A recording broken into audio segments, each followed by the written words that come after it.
नमस्कार, बहुत बहुत स्वागत है आप सभी का बंसल न्यूज में। मैं हूं आपके साथ अस्मिता। हमारा खास कार्यक्रम छत्तीसगढ़ आज का मुद्दा देख रहे हैं आप, और आज का हमारा मुद्दा है गढ़ में घोड़ों की दौड़, दावेदारी की हो।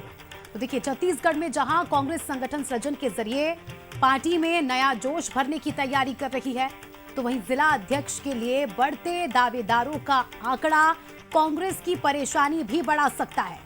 इस पूरे मुद्दे को लेकर सियासत भी जोरों पर हो रही है। नई टीम और नए चेहरों के साथ कांग्रेस मिशन 2028 की तैयारी में जुट चुकी है, लेकिन बीजेपी इसे अराजकता का संगठन बता रही है। मंत्री रामविचार नेताम ने तो इन्हें घोड़ा तक बता दिया। इस पर करेंगे चर्चा, लेकिन देखिए खास रिपोर्ट। तो सब घोड़े एक जगह जमा हो गए, लेकिन ये सब घोड़े जो है, सब घोड़े की स्थिति बहुत खराब है। बीजेपी के वरिष्ठ नेता रामविचार नेताम यहाँ बात तो घोड़े की कर रहे हैं, लेकिन ये घोड़े सियासत के हैं या कहें कि कांग्रेस के हैं। छत्तीसगढ़ कांग्रेस ने प्रदेश भर में संगठन सृजन की कवायद शुरू की है, जिसको लेकर पार्टी में काफी हलचल है। पदों को लेकर दौड़ भी शुरू हो गई है, जिस पर बीजेपी ने तंज कसा है। मंत्री रामविचार नेताम का बयान सामने आया, सभी घोड़े एक जगह जमा हो रहे हैं, बीजेपी का रथ आगे बढ़ चुका है और कांग्रेस के सभी घोड़ों की स्थिति खराब है, कोई घोड़ा नहीं टिकेगा। वहीं मंत्री केदार कश्यप ने कहा कि जिनके पास दिमाग होगा वो कांग्रेस के साथ नहीं जुड़ेगा। तो सब घोड़े एक जगह जमा हो गए, लेकिन ये सब घोड़े जो है, सब घोड़े की स्थिति बहुत खराब है। कोई भी घोड़ा हो वो टिकने वाला नहीं। पिछली बार तो कांग्रेसियों ने पेड़ पौधे और जानवरों तक को कहते हैं अपना सदस्य बना करके प्रस्तुत किया था। कहीं ये काम फिर से तो नहीं हो रहा है, इसका अवलोकन कांग्रेस पार्टी को करना चाहिए। तो कहीं ना कहीं से इस बात को संदेह दिखाता है कि जिनके पास दिमाग होगा वो कांग्रेस साथ में नहीं जुड़ेगा। कांग्रेस संगठन सृजन के जरिए प्रदेश में नए सिरे से कार्यकर्ताओं को सक्रिय करने की कोशिश कर रही है। प्रदेश के अलग अलग जिलों में जिलाध्यक्षों के लिए दावेदारों की लंबी फहरिस्त देखने को मिल रही है। रायपुर जिले में ही 50 से ज्यादा दावेदार सामने आए हैं। ऐसे में इन दावेदारों की लंबी लिस्ट को लेकर बीजेपी जमकर निशाना साध रही है। बीजेपी के तंज पर कांग्रेस भी जमकर पलटवार कर रही है। पूर्व विधायक विकास उपाध्याय ने कहा कि भाजपा के नेता आज अपने होश में नहीं है, आने वाले दिनों में बीजेपी की नींद उड़ने वाली है। भारतीय जनता पार्टी अपने होश में नहीं है। कांग्रेस पार्टी के रायपुर के जिला अध्यक्ष के लिए अगर 50 लोगों का आवेदन आ रहा है, वो भी ऊर्जावान साथी, तो इसका मतलब समझ लीजिए कि आने वाले दिनों में भारतीय जनता पार्टी की नींद उड़ने वाली है। कांग्रेस पार्टी के संगठन की मजबूती इतनी है कि उसके विषय में भारतीय जनता पार्टी जो सत्ता और सरकार में उनको चर्चा करना पड़ रहा है। और संगठन सृजन में बहुत ही पारदर्शिता के साथ हमारे एआईसीसी के द्वारा ऑब्जर्वर नियुक्त किए गए हैं, और उसके माध्यम से जो है प्रत्येक जो भी दावेदार है फार्म भरेगा, फार्म भर के अपने देगा, और जो भी चीज़ फीडबैक है हमारे ऑब्जर्वर लेंगे। ऑब्जर्वर के साथ हमारे 3 जो है सहयोगी साथ में पीसीसी के द्वारा लगाए गए हैं, और पूरे जो है पारदर्शिता के साथ जो है हमारा एक मजबूत जो है जिला अध्यक्ष बनकर आएगा, जिससे संगठनात्मक जो मजबूती है मजबूती प्रदान है। संगठन सृजन के बहाने कांग्रेस जहां अपने कार्यकर्ताओं में नई ऊर्जा भरने की कोशिश में है, वहीं बीजेपी के तंज इस बात का संकेत है कि मुकाबला अब और तेज होने वाला है। छत्तीसगढ़ की सियासत में दिमाग नहीं, दमखम की राजनीति देखने को मिल सकती है। शिखर देवांगन, बंसल न्यूज, रायपुर। तो रिपोर्ट देखी आपने, और इस पूरे मुद्दे पर बंसल न्यूज के भी कुछ सुलगते सवाल हैं, जिनका जवाब लेने की आज कोशिश करेंगे। सबसे पहले नजर सवालों पर। सवाल नंबर 1, संगठन सृजन क्या कांग्रेस में एकता का मंत्र फूंक पाएगा? सवाल नंबर 2, दावेदारों की भीड़ पार्टी में नई गुटबाजी को जन्म देगी? और आखिरी सवाल, क्या दावेदारों की भीड़ कार्यकर्ताओं के जोश का सबूत है? ये वो सवाल है जिनके इर्द गिर्द आज की चर्चा होगी। हमारे साथ कुछ खास मेहमान जुड़ चुके हैं। सबसे पहले उनका परिचय। अमित चिमनानी जी प्रदेश प्रवक्ता है बीजेपी से, धनंजय सिंह ठाकुर जी वरिष्ठ प्रवक्ता कांग्रेस से, और वरिष्ठ पत्रकार उचित शर्मा जी हमारे साथ जुड़ चुके हैं। सभी मेहमानों का बहुत बहुत स्वागत है बंसल न्यूज में। सबसे पहले अमित जी आपके पास आऊंगी।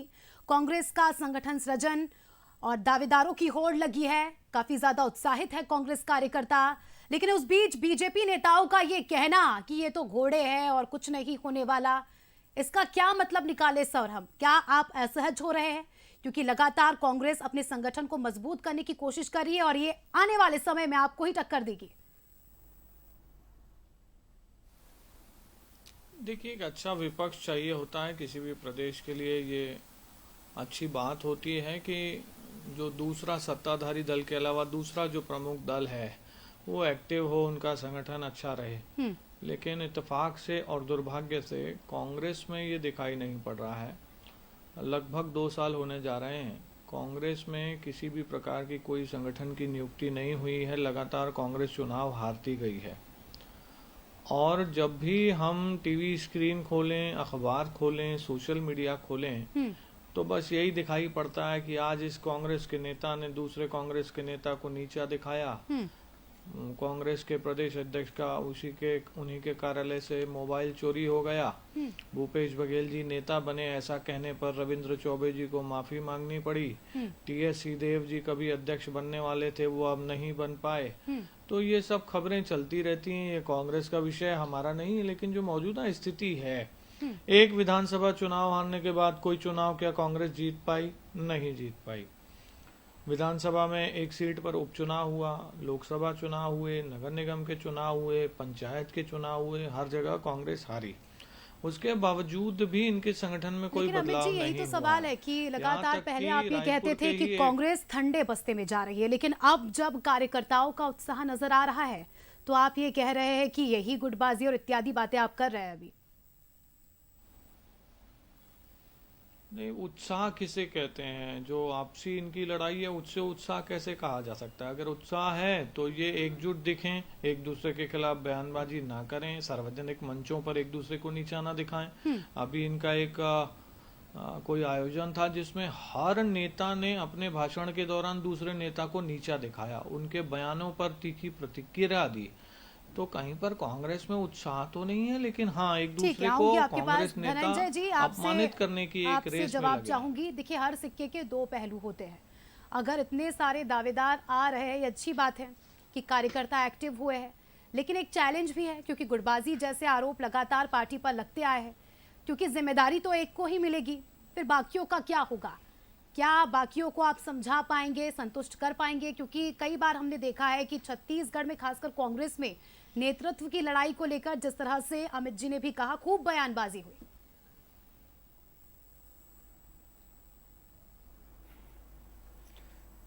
देखिए, कांग्रेस पार्टी में संगठन सृजन कार्यक्रम चल रहा है और अभी मैं रामविचार नेताम जी के बयान को सुन रहा था। भारतीय जनता पार्टी के वरिष्ठ नेता हैं, कह रहे थे कि घोड़े एक जगह इकट्ठा हो रहे हैं।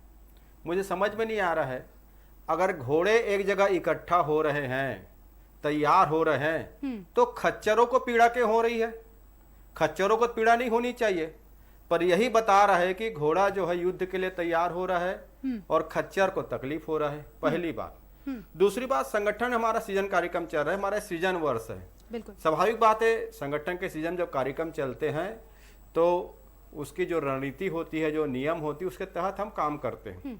पूरे अभी हमारे देखेंगे, अभी हमने मंडल कमेटी का गठन किया है, ब्लॉक अध्यक्षों की हमारी कार्यक्रम चल रहे थे, अब जिला अध्यक्षों के कार्यक्रम चल रहे हैं। स्वाभाविक बात है, कांग्रेस पार्टी में एक से बढ़कर एक नेतृत्व करने वाले लोग हैं, सामने आकर नेतृत्व करना चाहते हैं।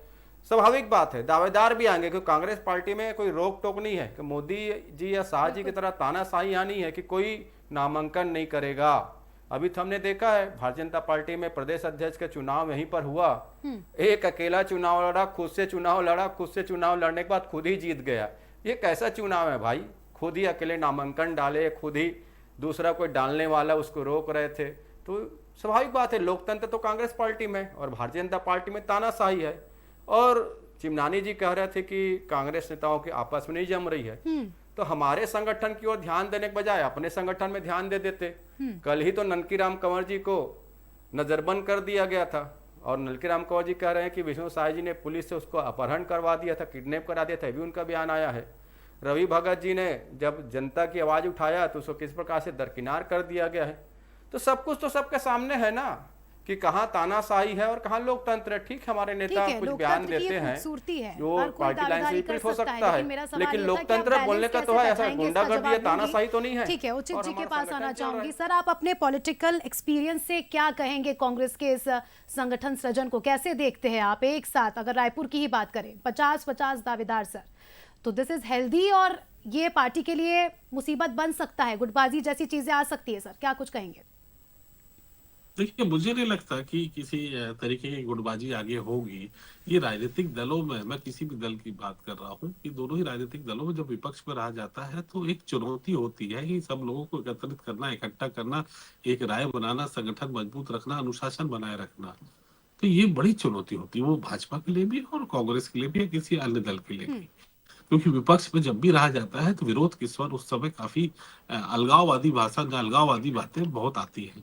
ये देखिए, सत्ता में तो जब रहते हैं तो एकजुट रहा जा सकता है क्योंकि सत्ता में बैठे हैं आप, लेकिन विपक्ष में जब बैठे हैं और एकजुट रखने की कोशिश और प्रयास कर रहे हैं तो अच्छी चीज। दूसरा सवाल की संगठन सृजन की बात हो रही, तो देखिए अब आपको और हमको सबको मान लेना चाहिए कि अब जो कार्यक्रम हो रहे हैं या जो प्रोग्राम हो रहे हैं कांग्रेस में, वो अब राहुल गांधी की कांग्रेस है।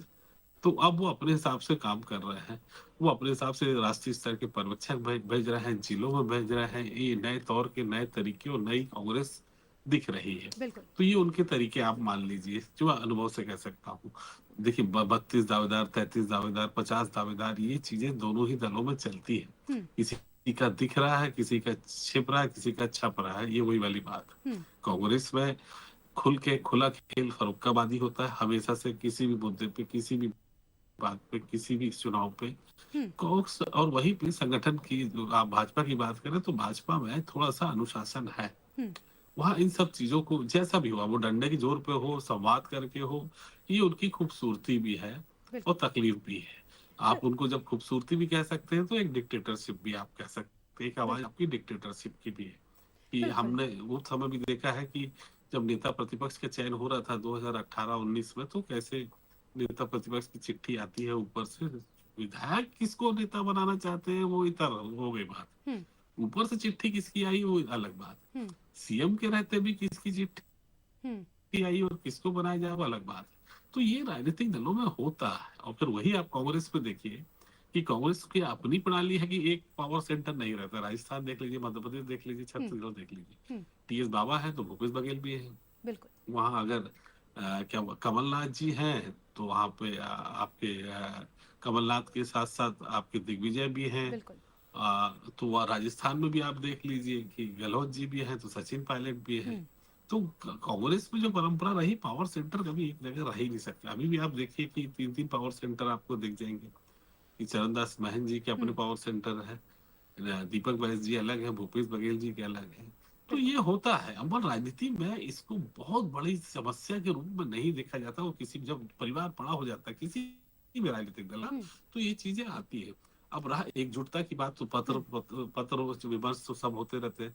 क्या भाजपा में जो सांसद बघेल जी हैं उन्होंने पत्र नहीं लिखा? क्या ब्रिजमोहन जी ने पत्र नहीं लिखा? क्या रहा आपके जो पूर्व गृह मंत्री रणकी राम कंवर जी अभी क्या कर रहे हैं? सब जग जाहिर है। ये तो होता ही है। अलग-अलग नेतृत्व तो होते ही है, लेकिन सफलता तभी सवाल मिलती है चुनाव के टाइम में सब एकजुट हो जाते हैं, बिल्कुल, और एकजुट होकर ही जीता जा सकता है। कांग्रेस खुद एक बड़ा उदाहरण है। जिस तरह से चुनाव जीता था तो एक साथ सब आए थे तभी चुनाव जीता था, और हम भी यही उम्मीद करते हैं कि आने वाले समय में भी एक साथ आए और अच्छे से चुनाव लड़े, अच्छे से चुनाव जीते। ठीक है अमित जी, आपके पास आऊंगी क्योंकि आपकी पार्टी के नेता ये कह रहे हैं कि कांग्रेस तो अभी मैदान तैयार कर रही है, हम तो रथ लेकर रवाना हो चुके हैं, लेकिन उधर से ये प्रतिक्रिया सामने आ रही है कि हम भी पदयात्रा कर रहे हैं। विकास उपाध्याय का कहने का मतलब ये भी हो सकता है, अंग्रेजी में वो कहावत है कि slow and study wins the race, तो हम भी धीरे धीरे आ रहे हैं, चिंता मत कीजिए। नहीं, आना भी चाहिए। हमें खुशी होगी अगर कांग्रेस मजबूत होती है और प्रदेश के विकास के लिए कुछ अच्छा काम कर पाती है, लेकिन लगभग ये 2 वर्ष का समय इनकी आपसी लड़ाई में जो गुजरा है वो प्रदेश के लिए बिल्कुल भी उपयोगी नहीं रहा है। एक तरफ भारतीय जनता पार्टी ने जहां पर ना सिर्फ अपने संगठन में नियुक्तियां कर ली, प्रदेश स्तर पर, जिला स्तर पर, मंडल स्तर पर, शक्ति केंद्रों तक, वहीं हमने बड़े बड़े अभियान भी चलाए हैं। हमने सदस्यता अभियान को समाप्त किया, 60 लाख सदस्य भाजपा के छत्तीसगढ़ प्रदेश में बने। हमने जीएसटी को लेकर के बड़ा अभियान चलाया, हमारे सभी नेता कार्यकर्ता घरों में गए हैं। अभी स्वदेशी भारत का अभियान चल रहा है, सेवा पखवाड़ा चला माननीय प्रधानमंत्री जी के जन्मदिन से लेकर के महात्मा गांधी जी के जन्मदिन तक। तो ऐसे और बहुत से मुद्दे हैं जिनको लेकर भाजपा सरकार चलाने के साथ साथ संगठन स्तर पर भी सक्रिय है। लेकिन कांग्रेस में ये चीज मिसिंग है, कहीं पर कोई ऐसी एक्टिविटी नहीं है जो प्रदेश के लिए उपयोगी हो या कांग्रेस को मजबूत बनाए। तो अब ये कांग्रेस को सोचना है कि ये दावेदार 50 हैं, 100 हैं, हमें कोई मतलब नहीं है साक्षी जी, 500 दावेदार रहे, हमें क्या करना है। लेकिन ये दावेदार में से कोई चुना तो जाए। आप देखिए रायपुर में 15 साल मेयर रहा था कांग्रेस का, इनके यहाँ पे 7 पार्षद हैं। इस तरह के बयान क्यों सामने आ रहे हैं सर कि घोड़े हैं और इत्यादि चीजें कि हम तो आगे निकल गए और मैदान ही इनका खाली है। इस तरह के बयान अगर ठीक है तो इंटरनल मैटर है, फिर इस तरह के बयान देना ऐसे हम क्या समझें?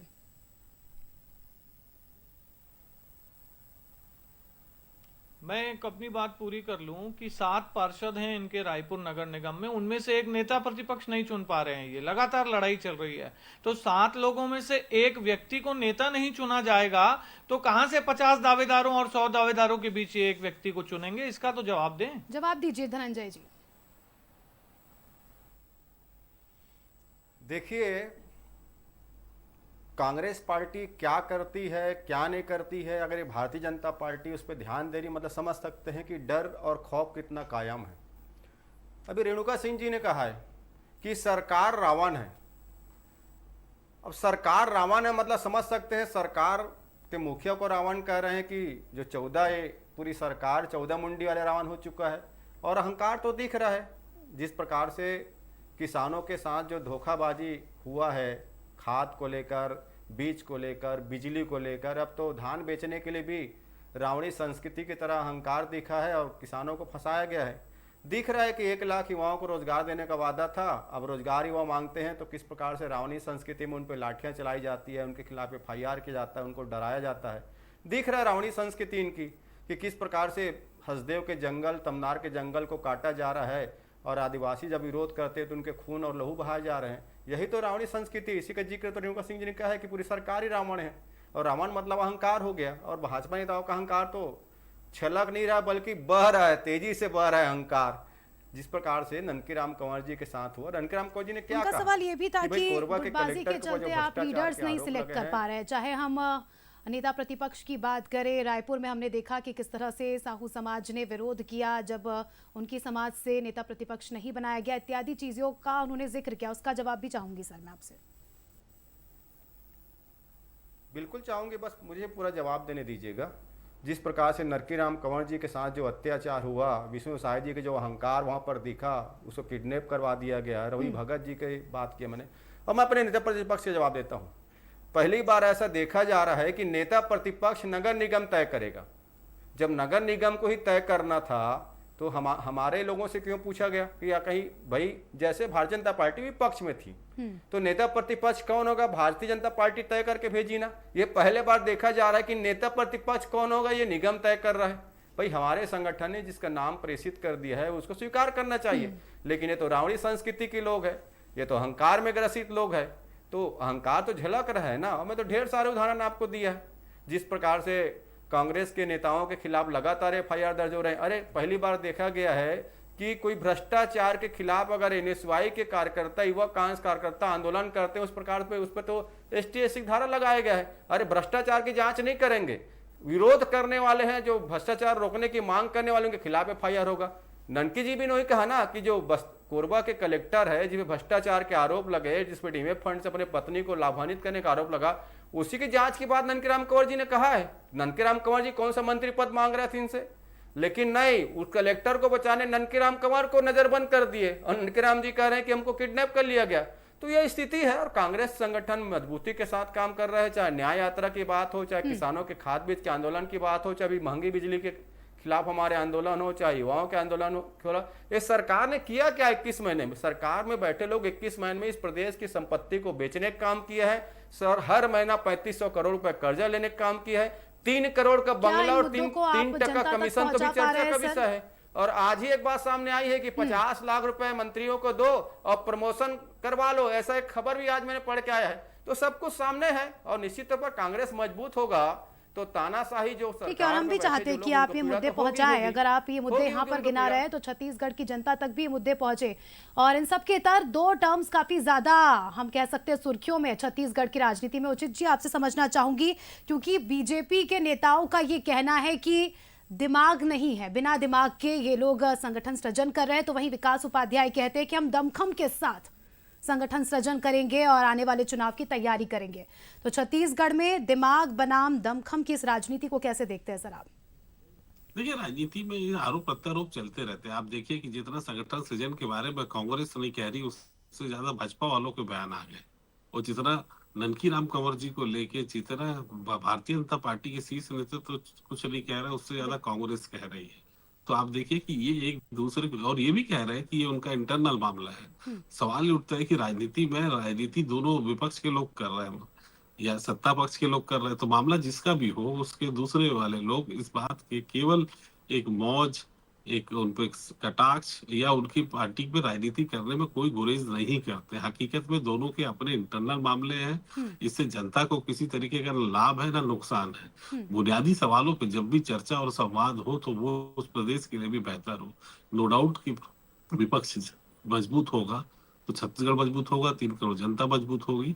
ये वाली डिबेट ये हम अनर्थ की बातों पे, एक दूसरे के संगठनात्मक ढांचे पे हम चर्चा और वाद विवाद कर रहे हैं, जिसका ना तो कोई अंत है, ना ही कोई शीर्ष है, ना कोई इसमें आपको और हमको कोई लाभ मिलने वाला, ना जनता को लाभ मिलेगा।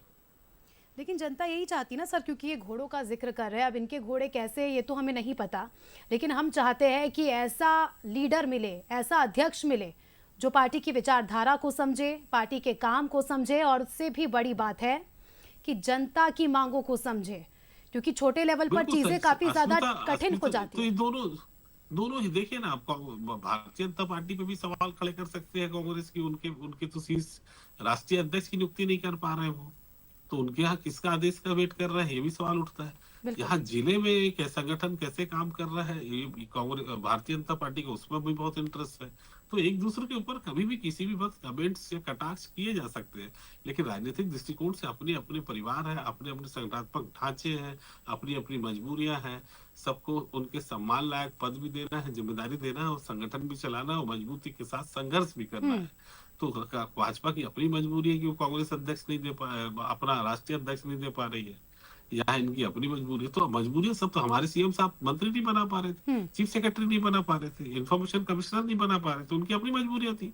कांग्रेस की अपनी मजबूरियां है कि वो हमारे पास जो उनको पारदर्शिता नहीं है, खास आदमी को तवज्जो देने लगते हैं विधायक वगैरह जो है, तो उनकी अपनी मजबूरियां है। वो अपने ढांचे में, इसलिए राहुल गांधी ने बोला कि सीधा ऊपर से हम डिसाइड करके पारदर्शिता से डिसाइड करेंगे। अपने अपने लोगों को महेंद्र जी के 8 बना दिए, तो भूपेश जी ने 16 बना दिए, तो दीपक बैस जी ने 24 जिला अध्यक्ष बना दिए। तो अपने अपने गुट के लोग कौन, देखिए वरिष्ठ कौन है, सम्मान कौन है, वो नहीं देखा जाता। घनिष्ठ कौन है वो जरूर देख के अपने अपने लोगों को मोबिलाइज करने के लिए नेता आप अध्यक्ष बना देते हो किसी भी दल पे। तो जो पारदर्शिता के साथ अगर अभी चुनाव हो रहे हैं अगर कांग्रेस में, तो मुझे नहीं लगता कि कोई इसमें गुरेज करना चाहिए, चर्चा करने। उनका अपना इंटरनल मामला है। अच्छे मजबूत संगठन के लिए वो जो भी कार्य प्रणाली अपनाए, उसको उनकी बेहतरी के लिए और एक अच्छे विपक्ष की मजबूती के साथ आने के लिए शुभकामनाएं देने के अलावा मेरे पास तो कोई शब्द नहीं। बिल्कुल, हम भी शुभकामनाएं देते हैं सर, और हम भी यही चाहते हैं, क्योंकि अभी भी कई सारे कार्यकर्ता देख रहे होंगे, दोनों ही पार्टी के कार्यकर्ता हमें देख रहे होंगे, छत्तीसगढ़ की जनता हमें देख रही है, और वो भी ये चाहती है कि लोकल लेवल पर अच्छा लीडर मिले, चाहे वो पक्ष का हो विपक्ष का हो। अमित जी, आपसे अब क्लोजिंग स्टेटमेंट चाहूंगी, उसके बाद आऊंगी धनंजय जी के पास। एक बेहतर लोकतंत्र के लिए विपक्ष की मजबूती भी जरूरी है, और कांग्रेस, देखिए ये तो तारीफ की बात है कि इतने सारे चुनाव हारने के बावजूद भी जब इतना उत्साह देखा जा रहा है, एक लीडर चाहते हैं वो दावेदार, खासकर युवाओं में काफी ज्यादा उत्साह है। इतने चुनाव हारने के बाद भी कमबैक करने की स्थिति में है कांग्रेस, तो क्या कुछ कहेंगे आप? क्योंकि आपको भी उसका स्वागत करना चाहिए। विपक्ष ही मुद्दे उठाता है, जिससे कहीं ना कभी सरकार को भी पता चलता है कि अच्छा ये भी है। हम तो चाहते हैं, और मैंने पहले भी 2 बार कहा कि एक अच्छा विपक्ष हो, अभी जब पूर्व मुख्यमंत्री चैतन्य बघेल जी के बेटे चैतन्य बघेल जी गिरफ्तार हुए थे, तो इन लोगों ने आर्थिक नाकेबंदी का एक तथाकथित आंदोलन किया। उसमें इन लोगों को बाहर से पैसे देकर लोग बुलाने पड़े और कई वीडियोस बने कि उनको पैसे भी नहीं दिए गए। तो कार्यकर्ताओं में उत्साह होता तो वो उसके साथ कार्यक्रम के साथ जुड़ते। कहीं पर भी कांग्रेस के कार्यकर्ता कांग्रेस के नेताओं के मुद्दों के साथ कनेक्ट ही नहीं हो रहे हैं। इनके कार्यकर्ताओं में इतनी निराशा है कि ये जो बड़ी लीडरशिप है अब ये किसी को चाह ही नहीं रहे हैं। तो ऐसे में ये निर्णय आखिर इनका होगा कब, कैसे होगा, ये इनके ऊपर है और ये लोग निर्णय करें, अच्छे से मजबूत विपक्ष की भूमिका निभाएं। इनका स्वागत है और हमारी तरफ से भी शुभकामनाएं हैं। धनंजय जी, क्लोजिंग स्टेटमेंट दीजिएगा। हम भी यही चाहते हैं कि बिना गुटबाजी के, बिना बयानबाजी के जिस दमखम की बात विकास उपाध्याय कर रहे हैं, वो दमखम हर तरह हमें नजर आए, चाहे वो बात प्रदर्शन की हो, चाहे बात साथ देने की हो, नेतृत्व की हो। देखिए, निश्चित तौर पर कांग्रेस पार्टी में लोकतंत्र है और लोकतंत्र के तहत हमारे सारे नेता और कार्यकर्ता अपनी बातों को रखते हैं, अपनी पसंद को रखते हैं, अपनी दावेदारी करते हैं। ऐसी सिस्टम भारतीय जनता पार्टी में भी होना चाहिए। वहाँ नरेंद्र मोदी जी, अमित शाह जी की तानाशाही नहीं चलनी चाहिए। आखिर वहाँ भी कार्यकर्ता हैं, उनकी भावनाओं को समझना चाहिए। पर जिस प्रकार से वहाँ दादागिरी दिखता है, अरे किरण देव जी अध्यक्ष बना है, उसके खिलाफ किसी चुनाव लड़ने नहीं दिए। अगर चुनाव कोई लड़ लेता तो लोकतंत्र प्रभावित होता ना। और जिस प्रकार से वहाँ सारी चीज़ें, वहाँ पे मंडल अध्यक्ष की भी नियुक्ति अगर नरेंद्र मोदी जी करेंगे तो किरण देव जी क्या करेंगे? और विष्णु साय जी तो पूरी तरीके से सरकार को जनता कठपुतली सरकार करती है। इसलिए आज प्रदेश का ये बुरा हाल हो चुका है, अपराधिक घटनाएं बढ़ गए हैं। तो हम चाहते हैं कि कांग्रेस में जो लोकतंत्र है, कांग्रेस ने देश में जो लोकतंत्र स्थापित किया है, उसको भारतीय जनता पार्टी अपनाए। हिटलर शाही जो इनकी सोच है उससे इनको बाहर आना चाहिए, कार्यकर्ताओं का सम्मान करना चाहिए। और रवि भगत के साथ जो हुआ है पूरे प्रदेश ने देखा है। हालांकि हमारे विचारधारा अलग हो सकते हैं, पर आखिर जनता की आवाज तो ठीक है धनंजय जी। ननकीराम कंवर जी ने जो बातें कही है, छोटा सा प्रश्न है मेरा ना, प्रशासनिक आतंकवाद के खिलाफ जी बात अमित जी, 30 सेकंड में अपनी बात कंप्लीट कीजिए, हमारे पास समय कम है। जी अमित जी, ननकीराम कंवर को ही किडनैप कर लेगी सरकार। देखिए, दीपक बैद जी जब प्रदेश अध्यक्ष बने थे, बार बार चूंकि हमारे प्रदेश अध्यक्ष की बात आ रही है, तो दीपक बैद जी जब बने थे तो किसके खिलाफ चुनाव लड़के अध्यक्ष बने थे? और उससे पहले भूपेश बघेल थे तो किसके खिलाफ चुनाव लड़के बने थे? एक बार जरा मुझे स्मरण नहीं आ रहा है, इस पर हम बाद में चर्चा करेंगे। लेकिन हम तो यही जानते हैं, जिस तरह से मैंने जिक्र किया कि जनता और आपके कार्यकर्ता देख रहे हैं, तो ऐसा लीडर बने जो सबको समझे, आपकी पार्टी को समझे, आपकी विचारधारा को समझे। और सबसे बड़ी बात कि जो मुद्दे जो आपने यहाँ पर गिनाए, वो नेता ऐसा हो जो सारे मुद्दों को लेकर मुखर हो। इसी के साथ सभी मेहमानों का शुक्रिया जुड़ने के लिए और चर्चा में शामिल होने के लिए। तो देखिए, दिमाग वर्सेस दमखम, नेतृत्व की ये लड़ाई और लगातार इस पर बयानबाजी तो हो ही रही है। लेकिन अब देखने वाली बात होगी कि क्या दमखम काम आता है, दिमाग काम आता है, क्या काम आता है छत्तीसगढ़ में। फिलहाल आज का मुद्दा में इतना ही। दीजिए इजाजत। दिख रही है बंसल न्यूज। नमस्कार।